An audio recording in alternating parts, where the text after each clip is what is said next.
everyone, welcome to episode 12 of the Godless Smegcast. No bullshit, no flanneling from me, we're just going to go straight in. I have on the line with me Atheist Blobfish. Hello! And I also have a Scotsman abroad. Hello. Hello, guys. Bit slow on the uptake there, weren't you, Ian? Alright. Okay, I'm ready now. Oh my goodness. I've been looking forward to this actually for a while. Yeah, this is going to be fun. It sounds like Scotsman's fucking stoned out of his mind. Don't oversell it, boys. It might be shit. Do you get good stuff over there? Oh, aye. Yeah, no bad. How do you say "can I have an eighth" in Spanish? I don't. I just get ounces delivered. Oh man. Oh god. So it's good stuff, or I bet you there's lots of places that it's grown over there. Well, I think everybody that can grow it grows it. It's not really that big a thing here. It's just like having a pint. Spanish police aren't really asked whether you've got it or not. No, they'll sell it to you. I'm moving there. So you're staying sober then, Mr. Blobfish? Yeah, well, I'm still fucking hanging from last night. We were a quivering mess last night. You're out on the piss? Yeah, just got back. We got back at about 2. The night just went like really slowly. We just drank a fuckload. Now, did you walk in or did you crawl in? I think we walked in and we stuck some chips in the oven, remembered that they were there, ate them, and then just went to bed and got up about 10 o'clock this morning feeling like death. Okay, well, you two are two pretty well-known and very much followed Twitter atheists. I mean, you know, I've been following you both for a while. Red Dwarf, how do you stand on Red Dwarf, you guys? Being as you're on a Smegcast here, I've got to ask you. Right, I've only ever read the first 3 episodes in book form. I've never really watched it, but I like this. I know the story. I like the main bloke because he used to present Robot Wars and because he got caught smoking crack in the back of a limo. But apart from that, I have absolutely no opinion on it. Right, so you're not big Red Dwarf fans? No, I've watched it a couple of times. It just like never sort of stood out as like a masterpiece to me. Which it does to you quite clearly. It does, yeah. I mean, it's just it's one of my favourite things in the world. So, you know, I kind of thought I'd take the fact that I am a smeghead and put it out there. You know? Yeah. Well, like basically any show that's happy to have one of their lead characters called Rimmer is fine by me. Yeah. It's absolutely fine. So when did you move over to Spain, Ian? Oh, I've been here about, I don't know, 20 odd years. 20 odd years, right. And I take it you speak the language fluently? I speak the language, but I wouldn't say fluent. I speak with a Scottish accent, don't I? You know what I love about you as well, mate? You tweet in a Scottish accent as well. No, I think that's just the way you read them. Blobfish, am I right? I never put Blobfish down as a Brummie. I just thought he was a bit more plummy than that. As it turns out, he's a scummy Brummie. Oh, that's not very nice. No, it's not, but I have not made one Scottish joke yet. Oh, you've got time. Yeah, there's plenty of time. Enjoy your independence, motherfucker. That's a subject for another podcast, isn't it? Oh yeah, fucking yeah. I love Daily Mail racists. They make me laugh so much. Oh, they're great, aren't they? Yeah, there's there's a Doug Stanhope joke, and he says something like, you know, when people go, "Oh, they come here taking our jobs," and like he says something like, "Look, you've got this Mexican who's been in the fucking desert for like 4 days, and he's just sort of staggering across, hallucinating. And if he's more qualified to do your job after that, then you've really got to be concerned for yourself." Like, it's just a fucking fun. And Katie Hopkins does my head. She's kind of the Daily Mail poster girl at the moment. Oh, she's such a fucking rat. She's vile. Did you see the picture with her kids? No, I didn't, and I'm glad I didn't. Oh, you've got to see it. They look so fucking unhappy. It's ridiculous. her kids are just going to be eternal fuck-ups. Did you They're see just gonna her? hate their lives. Did you see her originally in the Apprentice? No, I've seen a picture of her getting fucked up against a fence. Right. Yeah, she got papped getting fucked in a field, didn't she? No, I never saw that. No, genuinely, that's like sort of why she's famous. Well, her nose was sticking up in the air. Everyone was about to see it. Yeah. Yeah, she got papped getting fucked up against a fence. Yeah. That's the lowest of the low, that is. That's the sort of thing I'd do. It wouldn't surprise me that she'd actually... Because I don't know who the fuck you're talking about. Oh, she's just some rat. She's always on the telly. Like she's been on she was on like some debate thing the other week, and she's like she's like upper middle class, but she thinks she's a fucking aristocrat, and she's not. She's just a cunt. Yeah, she's an ex-apprentice, a contestant, All right. who basically got onto The Apprentice to get famous and used that as a springboard to comment on everything controversial and dear to the British public. Yeah. For example... Attention seeker. Say again. She's an attention seeker, yeah? Yeah. Yeah, basically. She commented on names like Dwayne and Kylie and things like that being lower trash names, and how she would never let her children associate with people of those names. And Oh, I do know her. I Yeah. do know. Yeah, but isn't her child called something really fucking ridiculous? Yeah, I don't know. It's stupid. It's one of these Yeah. celebrity names like Fifi Trixabel or Poppy Yeah. or some crap. Yeah. Right, I did want to ask you both, actually, because you, Mr. Blobfish, had an exchange, I believe, with Harper last night, and you, Mr. Scotsman Abroad, had an exchange with, is it Chaos? I think I know Chaos. that name. Chaos said something about, he had a fucked up idea of what atheism was. Well, really, that doesn't sound like theists. That's pretty much, they all have that, don't they? Yeah. Fucking retards. Just looking back on the tweet, I think I know the one you mean.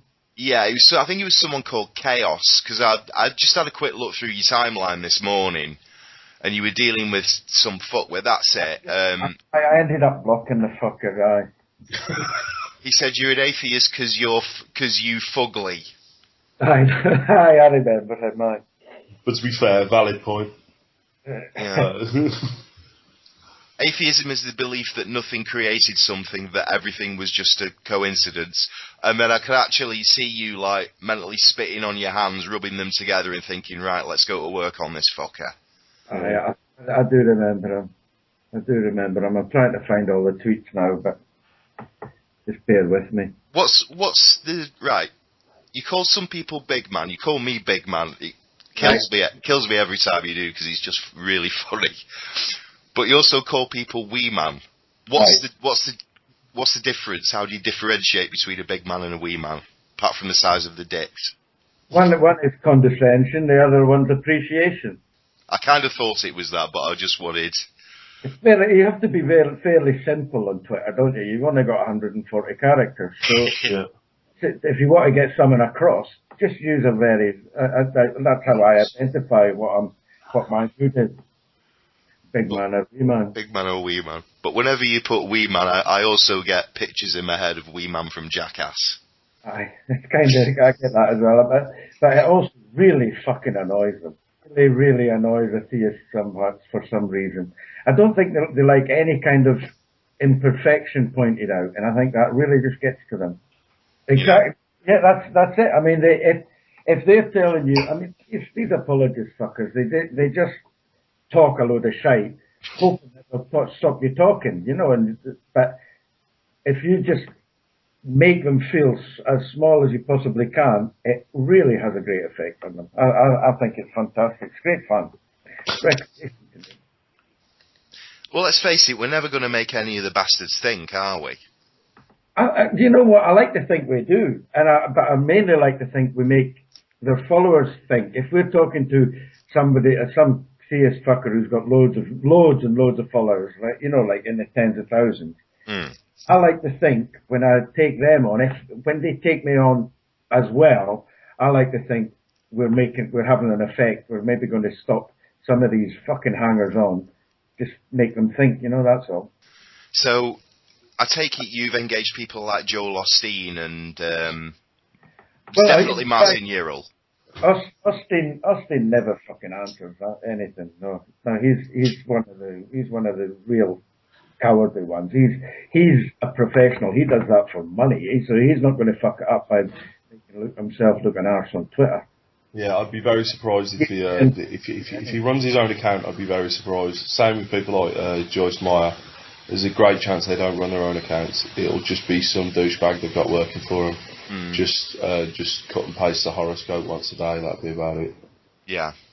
Yeah, it's like I'm blocked. I think I'm blocked by Joyce Meyer, fucking Joel Osteen. I think Ken Ham blocked me after I asked him what his favourite colour was or something like that. It's just, yeah, it's just they're just a bunch of retards. Deepak's blocked me on. I've got just on my normal account he blocked me because I just called him a cunt. Which he is. Yeah, like he's clearly a cunt. But I love when he loses his shit. Like last week, Adrian Briggs was just ripping him to pieces. Adrian Briggs is one of the funniest people on Twitter. Yeah. He's just a fucking god amongst men. Some of the stuff he comes out with is just outrageous. And when he heckles Deepak or Joyce Meyer, I just absolutely adore it. The thing with Adrian, he comes on, he tweets like maybe 2 or 3 times a day, but every single one is gold. Well thought out. Yeah, he's just brilliant. He sort of got me most of my followers because he retweets the shit out of me. Like, which is good. Yeah, like him, I'd say, like the people that have sort of like earned me followers, like you're looking at like Ra and Atheist Mel and Donovan and people like that. They just checker. Yeah. Godless Spellchecker got me a fucking shitload once. He retweeted one of my plays, and it just went fucking bananas. Ricky Gervais retweeted one of mine, and within half an hour I had 200 new followers. Yeah, he responded. Adrian retweeted me the other day, and Ricky responded to it, and I got I was just on my way back from work, and my battery went as I tweeted. So I just tweeted, Adrian retweeted it. I got home, I had a fucking page full of notifications, and I've got like 40 new followers just because he responded. And I think it was something simple like ha ha. I was like, fucking hell. Have you ever had someone with loads of followers retweet you, Ian? I haven't got a clue, really. I don't know. I don't pay too much attention to that stuff. No, because let's face it, you do tweet gold. Well, I don't think I do. I just tweet whatever comes into my head and put it out there. And if it's funny, it's funny. If it's not, well, I fucked up. It's not going to hurt me, is it? Trust me, mate. It's funny, but it also gets to the point. Well, that's what I'm trying to do. You've only got 140 characters. I think if you can use that, I think Blobfish's plays are the best thing on fucking Twitter. Because they're right to the point and very succinct, and they're in 140 characters. Fucking genius, really, genius. It's fucking tough. It's tough getting them into 140. I've got loads of stuff where like I've got shitloads of my drafts where I just can't get them down to 140. I've got about 10, and they're all fucking gold, but I just can't get them down. Why not write it onto Word or something and then screen cap it? Nah, it's not the same, is it? No, but if you put like... I agree with Blobfish there. I think if you can get it into the 140, you're using the medium exactly right. Yeah. That's what attracts me to Twitter, but that's only my opinion. Yeah, I just prefer to just get them into 140. I did one in my last blog, and it was just I think I called it a medium length play, and it was just one that I couldn't get into into a tweet, but I thought I'd blog about it anyway. Yeah, Marv loves them. Marv was on episode 11, wasn't he? Yes, he was. He was a great guest. Yeah, he was really funny. I really enjoyed that. Thank you both for listening as well, by the way. Oh, don't worry about it. I listened to it on the way home from work yesterday, and it made me laugh. Guys, okay, what I want to know from you both, I mean, maybe some people that don't follow you that follow me, so for their benefit, I mean, there probably won't be many, but when did you first become atheists? Have you always been atheists, or did you get to it later in life like me? Well, I hate fucking being called an atheist. I think what I think is normal, and then mad people tell me about their invisible fucking mate up in the sky. That's how I see it. So I don't like the label at all. I'm not in a gang. I just don't fucking believe somebody when they say there's some they can affect or have a telepathic conversation with the creator of the universe. They're fucking mental.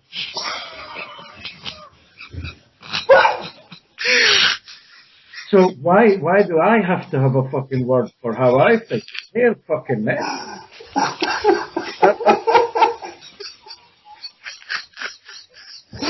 It sounds so much better in a Scottish accent. Okay? Sorry, mate. Oh, fuck. This is staying in. Oh, that's got to stay in. That's brilliant. I've got to agree with you, mate. I also hate that we have a label. I see quite a wee bit of arguing between other atheists on Twitter about making a group or getting all atheists together. I think that's fucking stupid, isn't it? Because I don't know of an atheist who has the same opinion as me about anything except fucking whether the man in the sky exists. You know what I mean? Yeah, but like I understand that, and I sympathise with the people that want like a unity like between us, and I think it's fine if we just appreciate the fact that all we've got in common is that we don't have an imaginary friend. Everything else should be up for debate, and that's what we should do. We should talk honestly about things that we disagree on and not get all fucking uppity, because people do it on Twitter all the time. They get really fucking uppity and they hate being wrong. Everybody hates being wrong. Like, I hate it when I'm wrong, and I hate admitting when I'm wrong. But the thing is, you just have to sort of just roll over and take it. When you are wrong, you are wrong. Yeah. And if it's like, if somebody demonstrates how you're wrong, you just have to take it on the chin. You just have to say, all right, fair enough. People get really precious about like the things they believe in, and it'll just sort of make any argument you have invalid when you've got that much of a bias towards something. When you're not open or receptive to alternative points of view. Yeah. Like recently I read The Moral Landscape by Sam Harris, and I was talking about morality on Twitter, and I was wrong. I was saying something and it was wrong. And Narwhal, Logical Narwhal. Yeah. Yeah, he's a great account to follow. He DM'd me, and we had a conversation about morality for about an hour, and it was a great conversation. And he just pointed out the flaws in my logic, and I was really appreciative of it. Like, and there was no sort of bitchiness. There was nothing public or anything like that. We just had a really honest, earnest conversation, and he just pointed out the differences in what I was saying and how reality really is. And I was like, well, fucking hell, yeah, I was wrong, you're right. And he's like one of my best mates on Twitter. I love him. He's so fucking clever. I've read some of his tweets. They're absolutely fucking breathtaking sometimes. Yeah, he's just a really, really funny bloke. Mm. We do need to be more honest and more diverse with each other. Absolutely. Have you ever? I was trying to ask earlier on. Have you ever been accused of not being a real fucking atheist, or whatever that means? By a theist? By whoever. It doesn't fucking... What a stupid thing to say, isn't it? It's ridiculous. That is something guaranteed to get me off on a rant when somebody says that. And it's from and a lot of other non-believers are doing the same thing. It's genuinely trying to turn atheism into a movement. It's nuts. It's not going to work. Yeah. Well, they tried it with Atheism Plus, and fucking don't get it. They started on them. Well, that's one of the reasons I wanted you on to get started on that, because I know you have opinions on them, and We've had our shares of wars with them, haven't we? I think in the block bot, I'm a level 1. I've never been blocked by the block bot. I don't know what that is, but apparently that makes me fucking worse than Charles Manson. It basically just means you're a right cunt. I think they put me on that because I said Atheism Plus is fucking stupid, and that was it. Because plus what do you add to atheism? It's just a single issue, isn't it? I don't believe this God story is atheism. That's it. There's nothing else involved in it, is there? That I don't fucking know about. Well, look, if you're pro-LGBT, pro-social justice, pro-feminism, all of that, if you're in favour of their other goals that they've added to atheism, then you're an atheist who subscribes to these other goals, but it doesn't make you an atheist plus. It just makes you an atheist that also happens to care about these other things. Yeah. So don't give them the credit of being pro fucking LGBT and pro feminism and all that. They're not. They're just being fucking moody little cunts and moaning about everything. That's all they do. That is all they do. They just sit there and go, oh no, blah blah blah. You can't be a feminist. You're a man.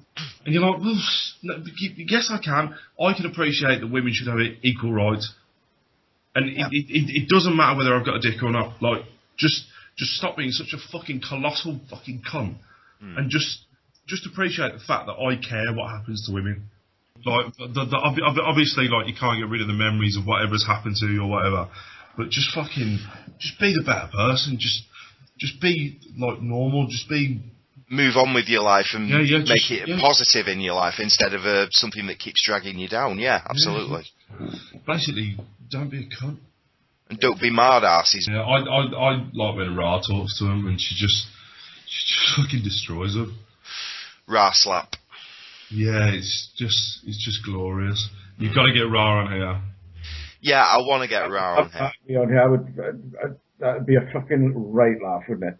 Yeah. Yeah. Oh, the only problem is she can't talk. She's a fucking retard when it comes to talking. She does well enough with Adam. No. She pronounces Flintstones. Oh. I shit you not. Me and Miss Anthropati, so Anthony. Do you know Anthony? Do you follow him? Yeah. Yeah, we've just got this thing where we just rip the piss out of everything she says. I heard her on the radio on 5 Live, but did you get access to that, Ian? Yeah, I listened to it at work. It's fantastic. Yeah, I listen to 5 Live every morning as part of my routine. So on the internet, so I heard it. Oh, Actually posted that Ra was on Twitter. Right, yeah, you did. Sorry, I apologise, but no. When she told that guy to pipe down, I was in hysterics. Yeah. She could have done with a bit more preparation, I think, but it was good. Yeah, she was. Soup is one of the best accounts on Twitter at the moment, I think. Yeah. And James Blunt is actually getting up there as well. I saw one of his retweets last night. He's fucking damaging some people. It's brilliant. Yeah, he does tend to slap them down. And I don't think James Blunt's musically as bad as everybody says. He's got a pleasant voice. He does some nice music. He hasn't got a fucking pleasant voice at all. I disagree with you completely there, Smeg, mate. Right, yeah, okay, He's just got a fucking horrible sort of, like dull foghorn of a voice. It's shit. Things through his nose. I'm on my own there, then, am I? Massively. Massively on my own. Well, sorry, it's... we all like uncool things. Guilty pleasures. But I'm not a big fan of James Blunt. I like that song he did in 1973, but that was it. He's an atheist. Yes. Backtracking. You know you've got both these albums. As much as I can. He's an atheist, though, isn't he? James Blunt. So, because he seems quite intelligent. Yeah. I think Brian Cox's tweets over the past few nights, as Marvin said on the last Smegcast, he's delivered them some real whammies. Yeah, I'd love to see him properly debate a theist. Yeah. I just think he'd get get pissed off and just call them twats and walk off. Yeah. It was a shame he wasted that tweet on Yerrell, because that Yerrell is I don't know why anybody engages that daft fucker. Yeah, I don't. He's tweeted me a few times. I very rarely respond to those sort of people. Like I responded to Harper last night, and I wish I hadn't. He's just clearly a fucking idiot, and he just says stuff to Raya. So I like from now I just say to him, I'll just fuck off. Yeah, I'm the same with Euro and Harper. They're two of the main ones, and who's the other one? Rocky, that passive aggressive little dickhead. Oh, Rocky the Rock that ends everything with a smile or a. Yeah, I think I called him a paedophile yesterday. Yeah, because he is a real apologist for paedophilia, isn't he? Yeah. Yes, he is. Yeah. Well, he's just a knob. I've blocked his main account, and he built another one just to annoy me. So yeah, anyway, I mean, I've blocked him as well. Rocky, he's Rocky the Rock, isn't it? I've seen some exchanges between him and Secular. Yeah, they've had their skirmishes as well. Yeah, I like Secular. Oh, he's great, Nat. It's brilliant. Yeah, he's one of the first people I followed, I think. And he, like you, Ian, and you, Blobfish, can find that balance in a lot less than 140 characters between humour and logic. Yes, he definitely can. That's Nat you're talking about, isn't it? Yeah. Yes, Nat, yeah. Yeah, very good. Yeah, I like him. Donovan and Cherokee Autumn, the first two atheists that I followed on Twitter. Apart from Atheist Overdose, she was my first, but the first two big accounts were Cherokee Autumn and Donovan. Yeah. Just from there. Shay, is it Shay, Cherokee? Yeah, Shay. Yeah, I like her. She was one of my first as well, I think. Yeah. Yeah, I've followed her a long time as well. Yeah, she's great. She's always on my timeline. Always makes sense. Well, that's one of the reasons. And also, I mean, she delivers her fair share of slaps to creationists and theists as well. Yeah. What's your opinion on Scientology, then? I don't have an opinion. No, I don't like it. It's weird. It's culty. Like at the moment, it's not really harm to anyone apart from the people that sort of take part in it. Like they get robbed and fleeced. Like, but it doesn't have a negative impact on people outside of it, if you know what I mean. It's bad that these people are fooled into sort of giving their money up so then they can become like a level 7 warlock or whatever they want to become. isn't it? Yeah. Yeah, and like I think Birmingham was one of the central hubs for Scientology. I've been they stopped me once, which was a fucking terrible idea on their part. And they took me into their little office in Birmingham City Centre and they asked me a load of questions and I just lied to them. And then after they give you some sort of like suppositional bullshit where they like basically on the answers that you've given they predict stuff in your life. It's like sort of like a Darren Brown trick, but because I'd given them utter bullshit, they just were supposing like the wrong things, and I just said no, it's all bollocks, and I was asked to leave. So yeah, but Birmingham City Centre is fucking like there's loads of sort of Muslims hanging around, like giving the Quran out and versions of the Hadith and things like that, and they'll try and talk you into Islam and things. But shitloads of Jehovah's. The Jehovah's just sort of nod and smile at me now. They won't engage me. How a mental picture went into my head of you said that Muslims are on corners handing out Qurans. Yeah.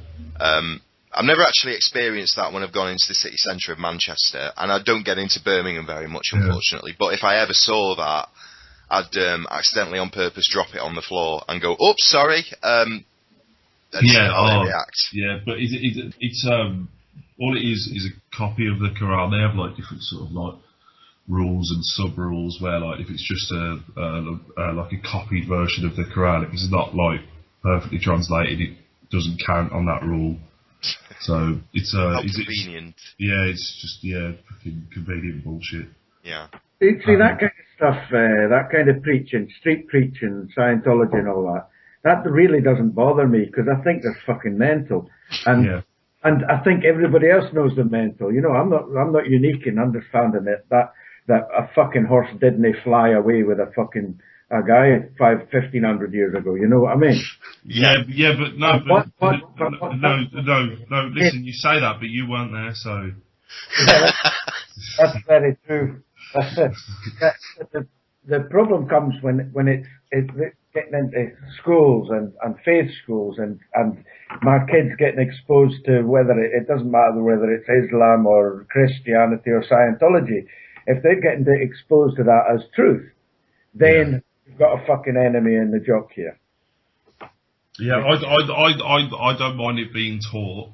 When it's taught as truth, that's when I mind it being taught. Like, if they're going to teach it, they need to teach it all. They need to teach Sikhism, Hinduism, fucking Buddhism, whatever, any ism. They need to teach it all. They can't just say, look, this is the truth. This is what you're learning. This is your religious education. I don't think it's too bad either if somebody derives a bit of happiness from those kind of beliefs. It really. Oh yeah, fill your boots. Like my nan was a Catholic, like, and she loved Jesus. She thought Jesus was brilliant. Sorry, I just think that if everybody has to unite on something, we should be uniting on the simple keep fucking religion away from kids. It's just that. That's it. One of my things I repeat tweets I do all the time is. What is the objection to stopping kids entering places of worship before the age of 18? Yeah. And instead that religion would be gone in a decade, and well, certainly a generation, wouldn't it? Yeah. And I think if we've got to concentrate on anything, that's what we should be doing. Yeah. Yeah. The money machine must keep rolling, though, unfortunately. There are certain people who would never, certainly the Vatican would never allow that to happen. No.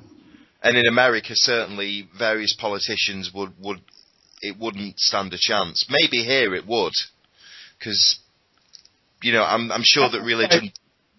That's why what we're doing is kind of can be important because we're normalising blasphemy, if you like. Yeah. Yeah. And it's not important anymore, you know? I don't see it as blasphemy anymore. I mean, you guys know I grew up and for a very large part of my life was a believer. But I never really subscribed to the blasphemy thing. I figured if... I just use that as a term. I don't think blasphemy is like saying Mickey Mouse is a cunt. Blasphemy. Yeah. You know what I mean? Mickey Mouse is a cunt, though.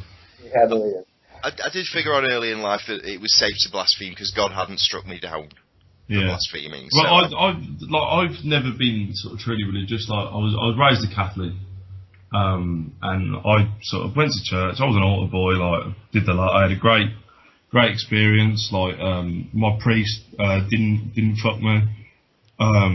Good. Like he was a genuinely nice man who I still speak to. And I quite liked the bloke, and it was fine. I just sort of, when I was about 18, 19, that's when I sort of started to think, well, like, why am I a Catholic? Why do I sort of subscribe to this religion? And then from then on, I just sort of turned into an atheist. I went to Lourdes 3 or 4 times, which is one of the weirdest places on the planet. Mm. So are you saying you were religious at one point, or you? Well, no, I wouldn't say I was religious. I was a Catholic, but I never sort of believed any of it. I thoroughly embraced and enjoyed the culture of being an Irish Catholic in Birmingham, which there is like a big sort of culture for it, but I never thought, I'm going to heaven, I'm doing this, I'm doing that. Like I shouldn't wear condoms.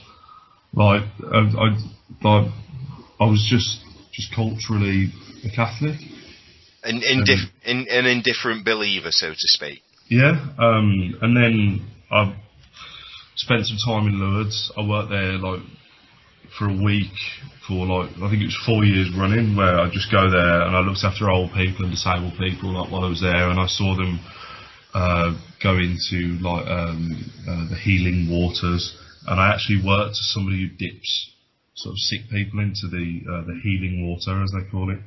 Right. That was weird. And it is a really strange place, and and it helps people, but it also hinders people. Like, they tell you not to give to the poor while you're there. Like, there's shitloads of poor people just sat outside the gates of the Domain. That's what it is. It's a massive, and it is fucking huge. Like, Domain, there's like 7 or 8 churches in one Domain. Yeah. And then there's poor people outside, and they tell you straight away, do not give money to these people. They get enough. Typical Christian attitude, isn't it? Yeah. They just say, do not give them anything. Instantly tell you it's business rather than anything else. It's got nothing to do with helping anybody at all. But it sort of indirectly does help people. Like I saw people that should have been dead return like the following year and the following year because they were looking forward to going back so much. So that sort of thing does sort of help them, but you could do that without it being religious, I think. Mm. Did you ever witness any miracles or anything? No. I met a young lad when I was working in the actual baths where they dip you in the water. I met a young lad. He was about 4 or 5. He was from Ireland. He was from the same place I was from in Ireland. It was quite weird.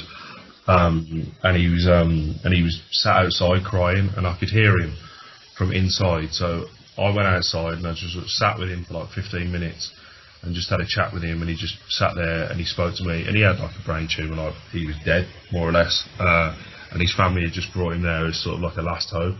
And I took him in and I put him in the bath, and just dipped him in and took him back out. And then I gave him a cuddle and I just said "ta-ra" to him. And he died while we were there. And it was just like that is the closest I've ever come to something like spiritual, like where I've sort of felt a connection with someone. And that is the closest I've come, and it's probably the closest I ever will come to sort of feeling spiritual. But I was quite sort of happy that I helped him, I comforted him. He was just sat there crying for like 15 minutes, like on his own. And his parents were already in the facility, and he was just sat there on his own because he was scared of going in. And I managed to sort of coax him in, and he enjoyed it, and he went off laughing, and he died 2 days later, and his parents came and thanked me for speaking to him, and it was like really weird, but really sort of good. Like I sort of affected the little bit of his life that he had left. And it was weird but good. That tells me that humans are good. Yeah.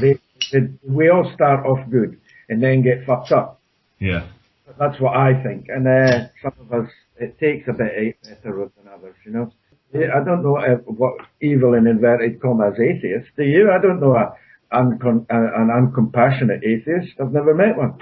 No, nor have I. I think religion is an excuse to be good. Whereas we don't need an excuse to be good. Well, no, it's forced good. That's what it is. It's just forced good. It's like it's being good under duress. It's like taking like a serial killer out for a walk. And you just say, look, if you're really good, now I'll give you a chocolate bar when you get home. Like if you don't do a murder, it's just sort of like forced good. God a spell checker does his good for goodness sake pitch to get for charity, and I think that's more that describes humanist secular people like us a lot better than some book of fairy tales. Some cosmic fucking wizard, you know. But the thing that we can't seem to make these people understand is they have their Bible, yet there is no contemporary evidence. There is no contemporary accounts of anything that happened. Moses leading his people to, from slavery to freedom, and getting lost in the fucking desert. Yeah. There is no contemporary record of Jesus' crucifixion or his life or his vocation as a teacher in the temples or touring the whole Middle East. There's no contemporary accounts. Yeah. So why do you think theists put so much stock in the Bible and can't see past the Bible and can't look for contemporary accounts of what happened? Well, I see it. I don't see it differently than any of you guys. But the thing is, I've never been religious. I pretty much, as soon as somebody started telling me stories from the Bible, I thought, what a load of fucking rubbish. Straight away. I just I'm from a Catholic family. Sorry. It's okay. Come on, Ian. I'm sorry about that, but it's okay. Be professional, for fuck's sake. I'm from Catholic stock, if you like, in Scotland, but never. All through my childhood, all this was forced on me, and I genuinely told them, "Don't be so fucking stupid." I was like the Antichrist, I suppose.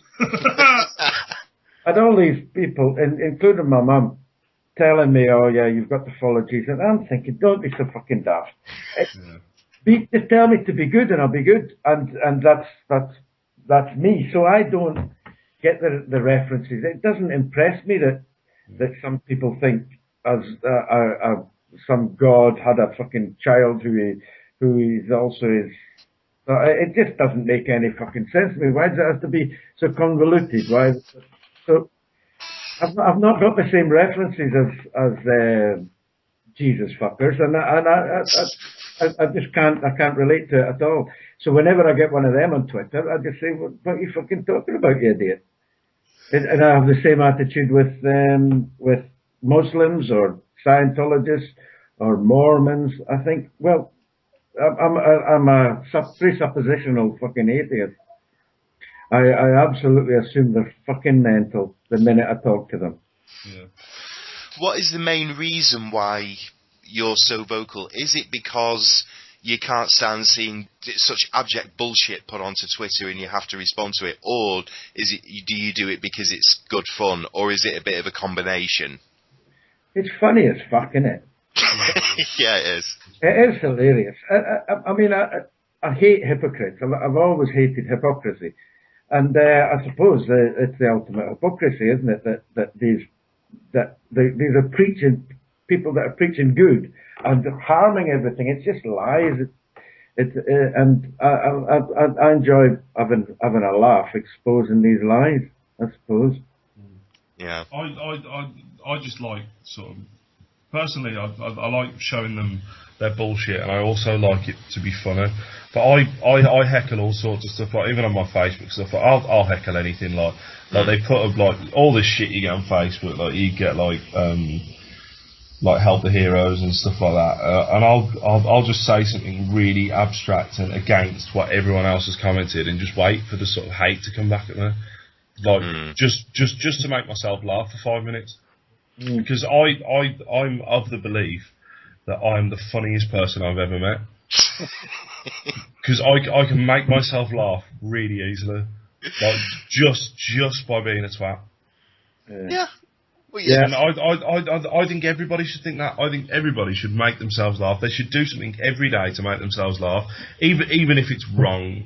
Like I'm utterly ashamed of this. But the other day, somebody put a picture on Facebook, and it was just a little bald kid holding up a sign saying, "I kicked cancer's butt."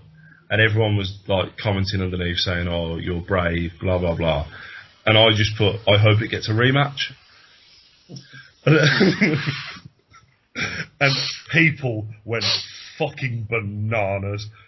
But it made me howl. It just made me cry with laughter. I had people telling me I was going to burn in hell and things like that. And I only did it to make myself laugh. I got nothing against the little kid. At all. I just think it is funny, and you can make a joke about anything. I'm with you there. I'm a little bit sensitive when you say a little kid. I think kids up until 16 we're allowed to protect them. Yeah. I completely understand that. But I agree with you, Blobfish. There is nothing that you can't joke about. Absolutely, 100%. But I made that joke with no sort of intent to hurt anyone. I just made that joke because I know that it was a comeback, basically. It was like 1 in 1,000 people will read that and really find it funny. Yeah. Whereas like the other 999 won't find it funny, and I want to know, like, there's got to be a line. There has to be a line where people stop finding stuff funner. Well, and there probably is for me. There's probably something that I wouldn't find funner. I just haven't found it yet. I will listen to a joke with any sort of subject matter and probably laugh, even if it's utterly, utterly cruel. if you haven't already, I'm pretty sure Ian may have heard of these guys. I'm not sure about you, Blobfish, but if you haven't already, check out Derek and Clive, Pete Cook and Dudley Moore's alter egos. Yeah. Very, very coarse. No subject is off limits. Have you heard any of them, Ian? Oh, absolutely, fantastic. They're very dated now. I mean, they're up on the Derek and Clive Get the Horn is up on YouTube. Yeah. I look at it now. I used to listen to it on an album. I had the album on vinyl years ago, and I used to listen to it with all my mates. Absolutely fucking fantastic. But Yeah. now it's a bit dated, but the language they were using was not used at that time. No. Yeah. Yeah, I'm just of the belief you can make a joke about anything. I saw Ricky Gervais, and he was on Talking Funny, with Chris Rock, Yeah. Seinfeld, and Louis C.K. And they were talking about, where is that line? And there isn't a line, and you can make a joke about anything. And if you make one person laugh, it's a joke, it's comedy. Yeah. Because it's made somebody laugh. Your personal sensibilities don't matter at all. And it's I think Frankie Ball does a set about it. Doug Stanhope does a set about it, and I think Jimmy Carr does one where they tell their worst joke. It's like I remember a story about Gilbert Gottfried. I don't know if you guys know him. He's He did the 9/11 joke. He did a 9/11 joke. Yeah, very shortly after the attacks, and he started getting booed and heckled, but he completely rescued it with a very, very unique telling of the Aristocrats joke. Yeah, I love that joke. Which is a great joke. Penn Jillette's done a whole documentary about the Aristocrats joke. Yeah, I love Penn Jillette. He's got a great podcast. You listen to his podcast? Yeah. Yeah, I have listened to it. I've not caught it in the last few weeks, but I have listened to it. Yeah, it's really good. Yeah. Is it Penn Sunday?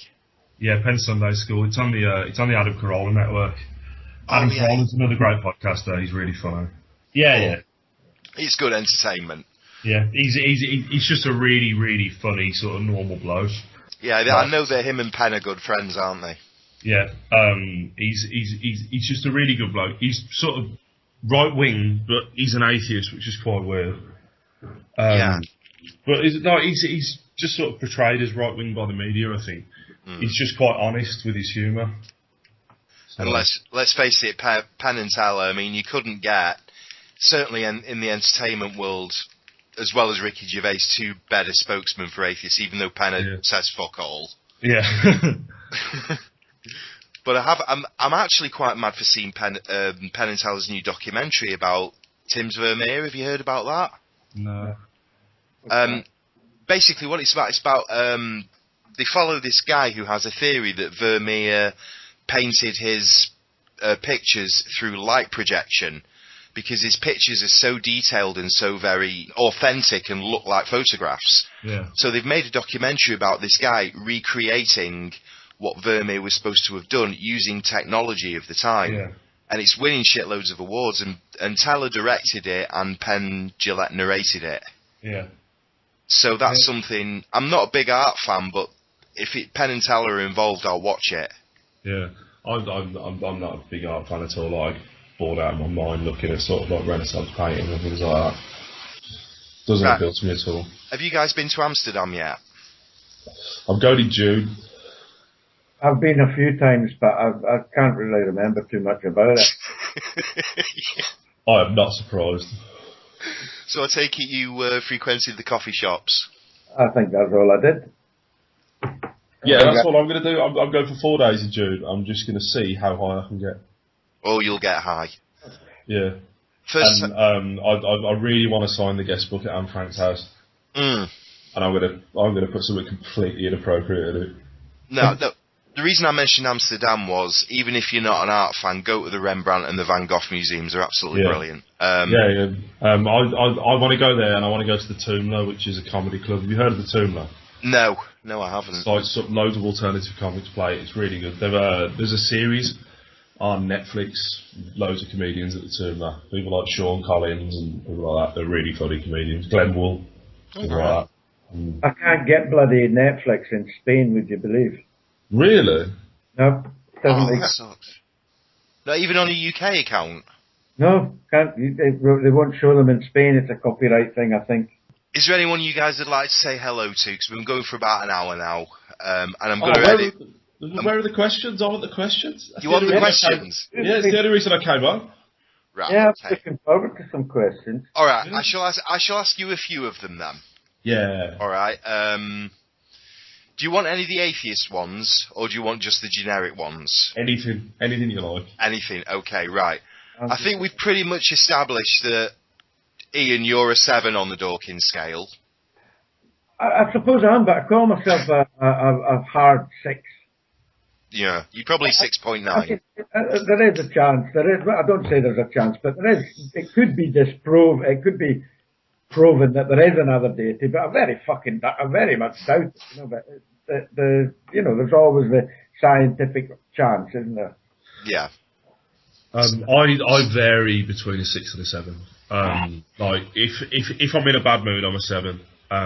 If I'm not giving people sort of like any sort of leeway, I'll just say no. You're talking out your arse.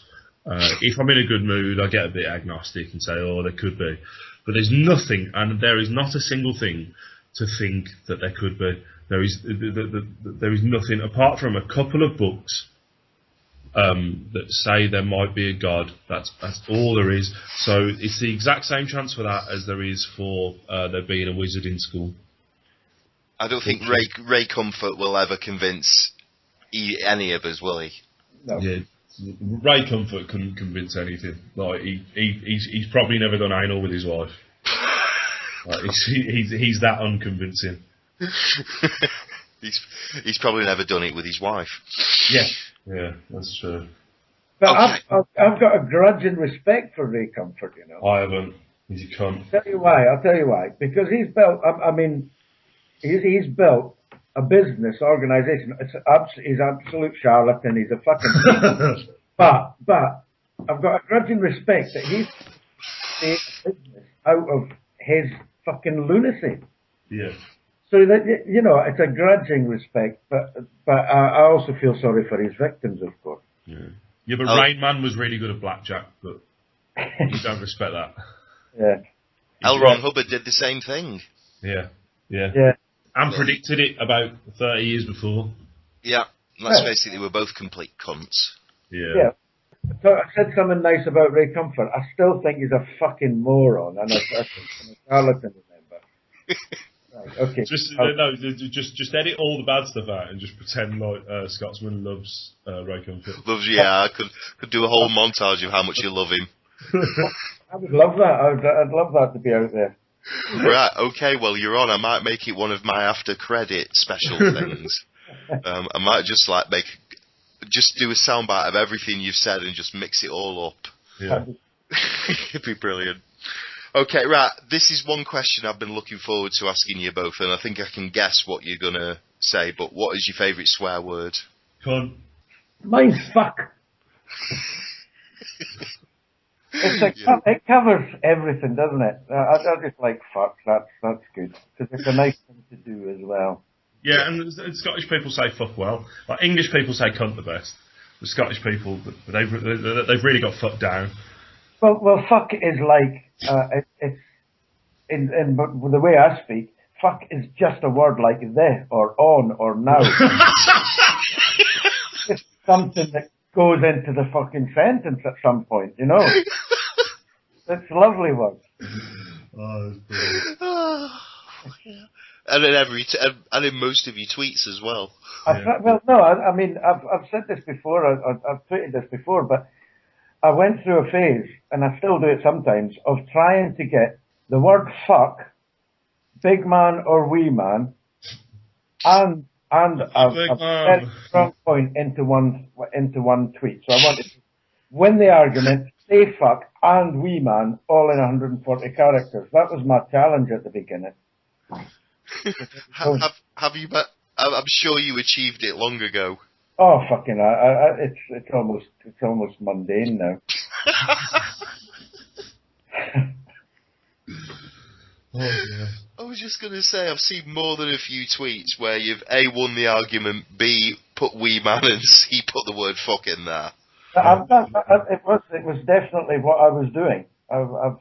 In the beginning, when I started learning that what Twitter was all about, that's what I thought I'll do. I'll just make that my thing. Wee man. Oh, Next. fucking hell. Sorry. I just found that really funny. Favourite film, guys? Oh, see, I have several.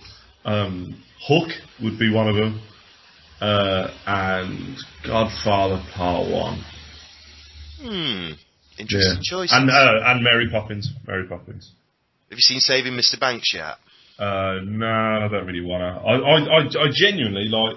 If I could watch one film for the rest of my life, it probably would be Mary Poppins. And it sounds sort of like really sort of like cuntish to say, but it probably would be. It's just a thoroughly entertaining film. Yeah, Sharon loves Mary Poppins. I watched it when I was a kid, but I've not watched it since. Yeah, but I love films from my childhood, like things like Jurassic Park and Free Willy and things like that. Like I'll happily sit and watch them with a hangover. But Godfather Part 1 is, I think it's perfect. I've never seen anything in it where I've thought, oh, that's a bit fucking stupid. Like I can always find a fault in a film, but Godfather Part 1, I think it's perfect. Yeah, I love the Godfather movies. Apart from maybe Michael's first wife's nipples, because they're really weird. Oh, Apollonia. Yeah, have a look at her nipples. They are the strangest things. Yeah, they are. Yeah, they are as well. Yeah, and she's really fit. So she is fit, but you know those nipples get blown apart the next day, so you don't have to worry about them, do you? Yeah, that's fair enough. Godfather spoilers. Yeah. Ian, what's your favourite film? Well, I kind of phased out then. I'm not really a movie person. Apocalypse Now is probably my favourite ever film because of the soundtrack. But I like books, and I criticise films based on if I've read the book first. I always hate the fucking film. So yeah, I do as well. I much prefer books because but there is some movies that you have to watch because for pop culture and to keep up with people. But no, I try to avoid films. Okay, give us a for example on a book that was brilliant and they fucked up the film. Name me a book that's been made into a film. That's it. Yeah. Okay. I'd say sometimes they don't really fuck it up. Like they don't destroy it, but there's bits from the book that everybody's quite precious about that they don't put in. Like you look at things like Misery. Like, Misery is a great Stephen King book, and the torture. All she does in the film is she hobbles him. Yeah, like she hits his legs with a hammer. But I think in the book she puts fucking pins through him and things like that, and she cuts off his toes and she cuts off his thumbs as well, I think. Yeah, like she proper fucks him up. Like, and I'd have liked to have seen that in a film. I always judge a film of a book. I always judge it before I go to it, and I always judge it as bad. Yeah. Shawshank Redemption. Much better. Yeah. Much better than the book, Stephen King. Much better than the book, or much? No, the book was much better. Or it was a short story, actually, wasn't it? Yeah. Rita Hayworth, Shawshank Redemption. And a lot of Stephen King stuff has just been fucking destroyed by movies. Yeah. For example. Yeah, but even like most people have been destroyed. You look at like John Grisham. They made The Rainmaker into a film, and it was a decent film. It was like a fucking sort of C+. Like it was decent. It was watchable. But the book The Rainmaker is one of the best things you'll ever read. It's just stunning. I'm with you there. That is a great book. Speaking of John Grisham, I kind of feel the same way about The Runaway Jury. That's my favourite Grisham book, and they fucked up the film. Yeah, I'd say The Rainmaker is probably my favourite. If you like Grisham, you should read Michael Connelly. Michael Connelly's a crime writer. It's a detective base. He's got about 4 characters. The Bosch books are the best. Hieronymus Bosch. Right. Same name as the painter. You know the painter who does the scenes of hell. Yeah. Yeah. It's his actual character is called Hieronymus Bosch, so it's Harry Bosch. And you just told us you weren't into art as well. But Bosch is another level. Okay, then what's your favourite book then, Ian? Well, I mean that's a difficult thing to do. Recently, it was Alan Carr's Easy Way to Stop Smoking because of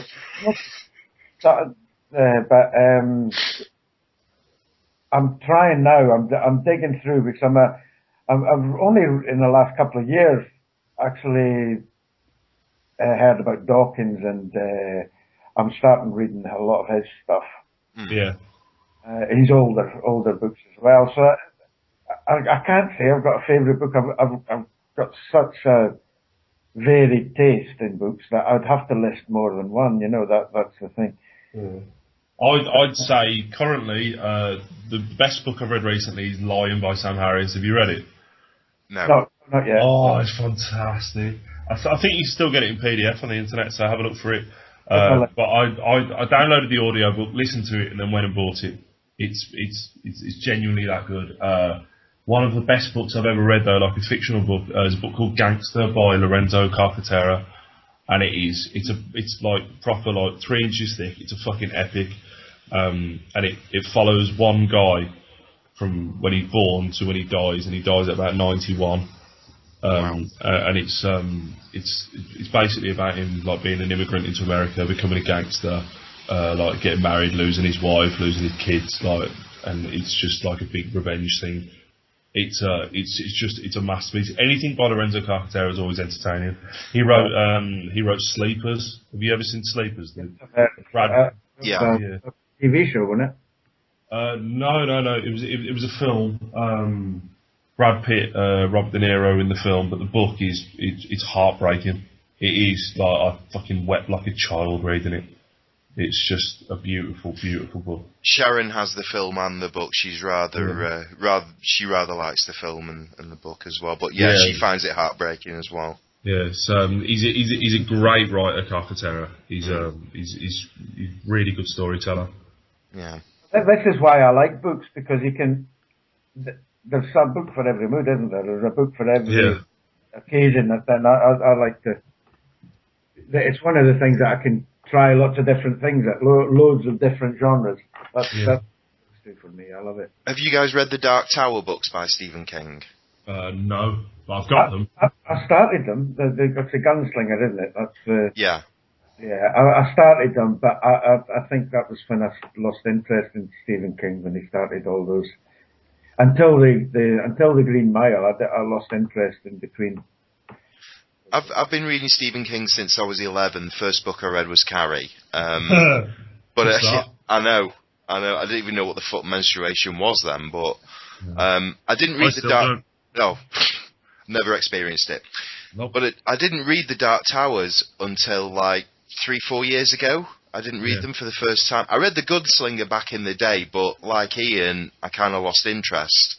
But I actually made a point to read the books, and they are really, really good. They borrow a lot from westerns, and they borrow a lot from medieval things like Lord of the Rings, Game of Thrones, and even Harry Potter he borrows from as well. But the saga itself is very, very good. What's the weirdest thing you guys have ever seen? Like the most fucked up what the fuck moment ever? Oh dear. Saw someone kill themselves once. Wow. How? I went ahead as well, but yeah, I was having a cigarette outside. I was doing removals when I was about 16, 17. It was like a summer job. And I was having a cigarette outside the building, and there's a multi-storey car park across the road. And I was just sort of staring blankly at the car park, and somebody jumped off it and just sort of in my eye line just splattered on the floor. I went over and they were dead, and I phoned an ambulance. Fucking hell. Yeah, it was fucking weird. Like seriously, it was only say 5 or 6 stories. They were fucking mangled. Like that is the way to make sure you die. Pavement pizza. Yeah, it was just horrendous. And they went ahead first, like, and there was everything, like there was grey matter and like fucking blood and guts. It was horrible. Like. Did you tweet a bit of a joke while you were on the scene there, Blood? No, this is like 10 years ago. There was no Twitter then, so I just wrote it in my diary. Will we ever see the publication of that diary online? No. No, they've been burned since.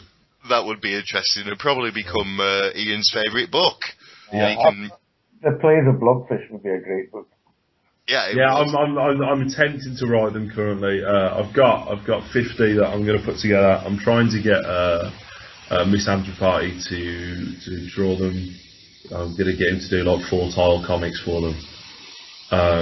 But he's a lazy wanker and he still hasn't done anything yet. So and leave that in because I'll happily call him a lazy wanker. Yeah, that's fine. Okay, give us your best impression, guys. Best impersonation of something or someone. I'm trying to think. I've got an impersonation that I can do. Go on, Ian. I haven't even got one. I can do a good angry Scottish fucker. I can do Dobby from Harry Potter. Oh, go on. Master gave Dobby a sock. Dobby is a free elf. That's good. That's good. That is good. Right. That can be mine as well. I choose Blobfish's impression of Dobby. Well, go on, give it a bash. No, I don't. I'm not going to do that. No, I've not got anything I do. I do that in the pub a lot. I do pretty good Don Corleone. Go on then. Go for it. I really want to hear it. Okay. Buonasera. What did I ever do to make a trip so disrespectfully? That's pretty good. Right, what would you guys have on your gravestones? Ian, can I suggest for you, sweary Scottish fucker? Well, you can if you want, but that would be very nice. No, it wouldn't. I like the old Spike Milligan thing. I told you I was ill. Told you I was ill, yeah. Yeah. I'd probably just have something really obscene. Like maybe like have cunt written like down like an acrostic, but have something really poetic sort of coming from it. Yeah. But like I'd just like my friends to know that it says cunt on there. Yeah. If they want to take a picture of it, they just have to look at the first letters of each word going down. Yeah. Okay, go on, Ian. I've not got a set going on now, so I'm sorry, I'm a wee bit too wasted to think. I never prepared for being a thespian. So you can't think of anything profound you'd like to leave the world? Fairly boring in that way. Right, okay. Well, would you guys then, would you pick Lord of the Rings or Harry Potter? Would you pick Star Wars or Star Trek? Or would you pick John McClane or Jack Bauer? Jack Bauer, Star Wars, and Lord of the Rings. Okay. Jack Bauer, Lord of the Rings, and what was the other? Star Wars or Star Trek? Oh, Star Wars. Pretty unanimous. Okay. Yeah. Have you read the Lord of the Rings books? Yep. Yes, I have, and it's another thing that the book is far, far, far better than the film. Well, at least the book's got Tom Bombadil and Goldberry in it. That's one good thing. Exactly. And the Ents and everything about the books is just better. Mm. Yeah, well, I'm from Birmingham. I'm from where it's sort of based on. I live 5 minutes from the Two Towers, so. Genuinely, I know what the Two Towers are based on, and I know where the Shire is. You shall have to take pictures and show us one day. Yeah, they're both like real shitholes in like bad areas of Birmingham, but apart from that, the Shire is a shithole in the bad area of Birmingham. Yeah, it's just a park in Moseley, I think. It's like Moseley, King's Heath. There's no holes in the ground. Nah, there's like, but if you're there and you sort of read the book while you're there, you can sort of see what he was talking about when he describes things. Okay. What are them blue plaques up? Yeah, we've got shitloads of them. About Tolkien and stuff now. Okay, right. Star Wars. We both chose Star Wars. What do we think of the prequels? I think some of the worst acting that ever happened is in all of those films. Mm-hmm. Even Ewan McGregor manages to be completely cuntish. He just does an Alec Guinness impression. While looking like Noel Edmonds in film 2. Yeah, he's just... And fucking... What's his name? Hayden Christensen. He's just the worst actor ever. He's terrible. And like, I hate when he's trying to be sort of like semi-angry. And he just sounds like an absolute dick. The sand being coarse impression, the conversation got me. Yeah. Did you like the prequels, Ian? No, I've never watched them. I've only ever watched the original 3, and I've got them on a big set, and that's it. I've never watched the prequels because I had no interest in them. I don't understand how you can write a prequel after such a successful trilogy, you know. Yeah, but George Lucas is a wanker. That's very true. Well, he fucked up the Phantom Menace by having A, midichlorians, and B, Shmi Skywalker giving a virgin birth to Anakin. Yeah, and he's fucked up the old films. Have you seen the edited versions? Yes, the special editions. And he's put like I think when there's an extra no by Darth Vader where he goes no, like it holds for fucking ages, and it's really uncomfortable. Whereas in the film, he just goes, no! Like, rather than like the long, sort of fucking drawn-out thing. It's really dramatic and shit. Yeah. And let's not forget that Han did shoot first. Yeah. Which, when I saw the special editions, I was like, what the fuck did they change that for? He was just fucking around. That's all he was doing. He was, like, sort of, like, doing stuff so it looks like he did stuff. Yeah. So... Right. Sorry, boys, I've kind of switched off here. I'm not even fucking listening anymore. Well, listen, we'll wrap this up. Is there any Twitter atheists you want to say hello to? Give a shout out to, or any podcasts or websites? Herd Mentality, because I love Adam. Yeah. Scathing Atheist. Does everyone listen to Scathing Atheist? No. Scathing Atheist is... I'm sorry, Smeg, I'm going to say it is the best atheist podcast. Like, he's just horrible. He's hilarious. He does a diatribe at the start of every episode, and it is fantastic. Right. Yeah. No, I cannot recommend it enough. But Scotsman would love it because he's relentless. Like he doesn't afford people's sensibilities. Like he doesn't care what people think of him. So Scotsman would like it. It's just a fantastic podcast. Okay. And I think that's about it. I don't really want to plug anyone else. Scotsman? Right. Well, definitely. One of my favourite tweeter is Atheist Mel. She's just... Yeah, I love her. Yeah.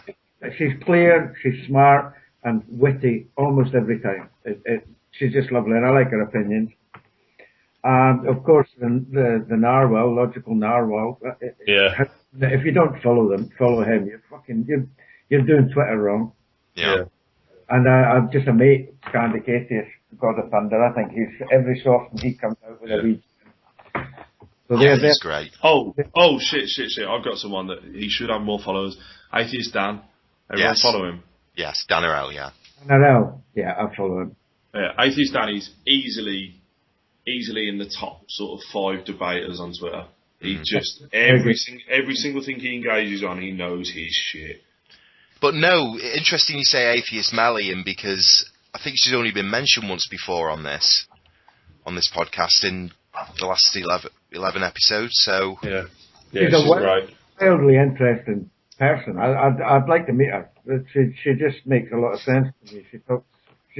She talks from the heart. She seems to be honest, and I like her tweets. I do.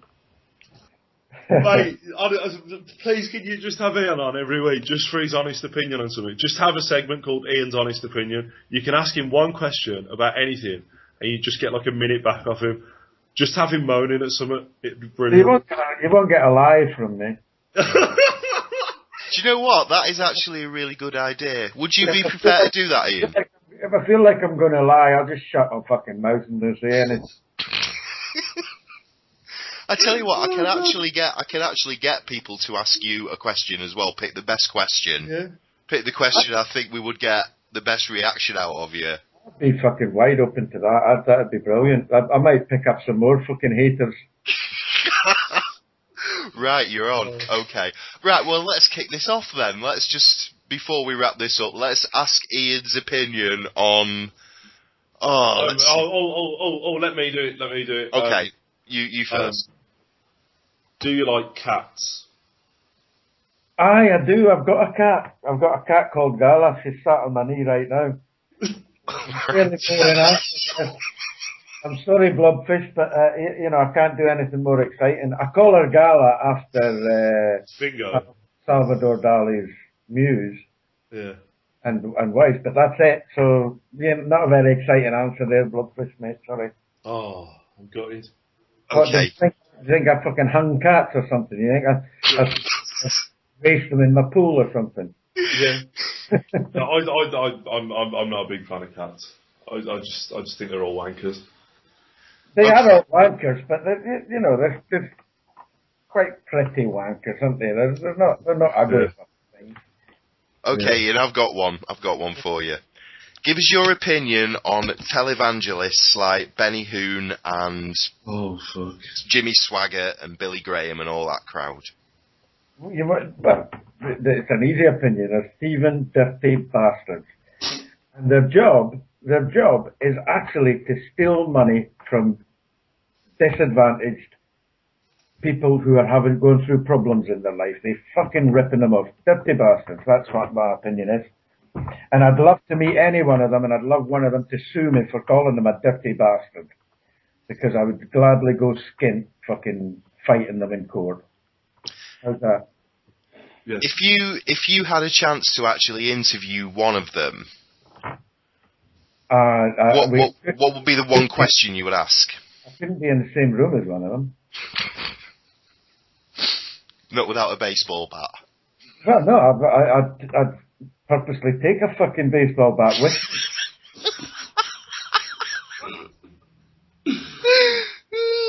Oh, fucking hell.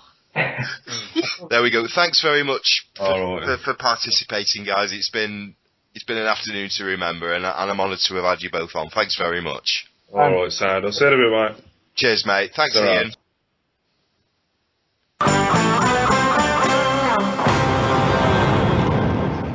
I love Ray Comfort.